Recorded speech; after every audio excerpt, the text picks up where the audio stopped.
यदि हम बहुत सारा वजन अपने कंधे पर रख के चल रहे हैं तो मंजिल पे पहुंचने पे हम सबसे पहले क्या करेंगे?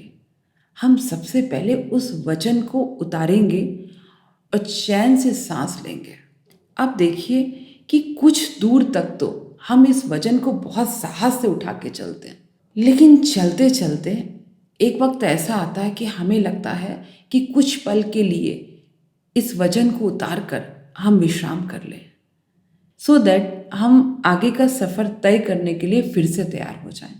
यही सेम कंडीशन हमारे मन की है।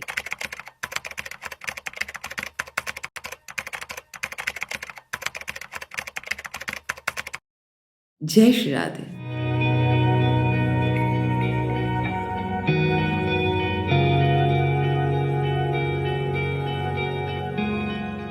हर वक्त हम किसी ना किसी सोच में रहते हैं। हमारा दिमाग बहुत सारे थॉट्स को लेकर चलता ही रहता है।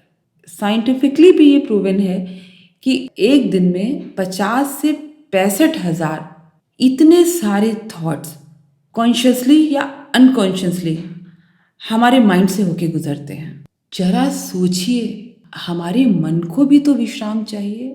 आप मेरे कहने से एक प्रैक्टिकल कीजिए। एक पानी से भरा हुआ जग एक हाथ में पकड़ के खड़े हो जाइए और उसको पकड़े रहिए।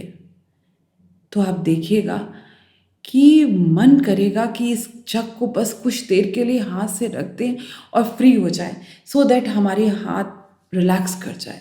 अब इस जग को तो आप देख पा रहे हैं, लेकिन वो थॉट्स, वो भार जो आपने यहाँ पर कलेक्ट करके रखा है पता नहीं कितने टाइम से, उस दिमाग को भी तो विश्राम चाहिए। वो भी तो इस भार को उतारने के लिए छटपटा रहा है, लेकिन अफसोस उसकी आवाज़ सुनने का हमारे पास समय ही नहीं है।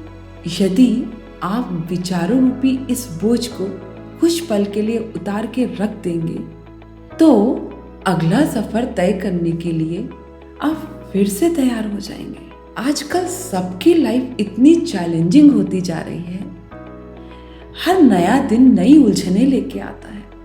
जरा सोचिए कि यदि आप स्वयं ही उलझे रहेंगे तो अपनी उलझनों को कैसे सुलझाएंगे? याद रखिएगा, शरीर के ऊपर उठाए गए भार के साथ तो हमारी मंजिल की एक सीमा होती है।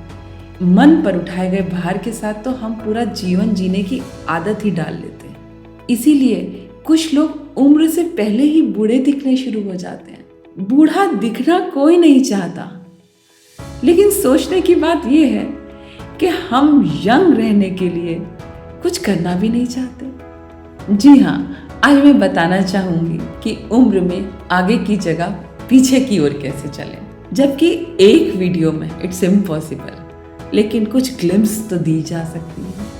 इसके लिए आपको सिर्फ 5 चीज़ों का ध्यान रखना है: yoga, meditation, self talk, exercise और अच्छा आहार। इतनी सारी फैसिलिटीज़ होने के बाद भी हमारी यंग जनरेशन कितनी यंग रह गई है। उसके दिन की शुरुआत भी फ़ोन से होती है और दिन का एंड भी फ़ोन से होता है। इसका इफेक्ट बिल्कुल क्लियर नज़र आ रहा है। हमें देखना होगा कि हम खुद को कैसे ठीक कर सकते हैं, तभी हमारी यूथ और इनोवेशंस ला पाएगी। इसलिए आप स्वयं पे काम कीजिए। याद रखिएगा कि आपकी सबसे बड़ी इन्वेस्टमेंट आप स्वयं ही हैं। इसलिए खुश रहिए, स्वस्थ रहिए, मस्त रहिए। Wish you a very happy and healthy life. जय श्री राधे।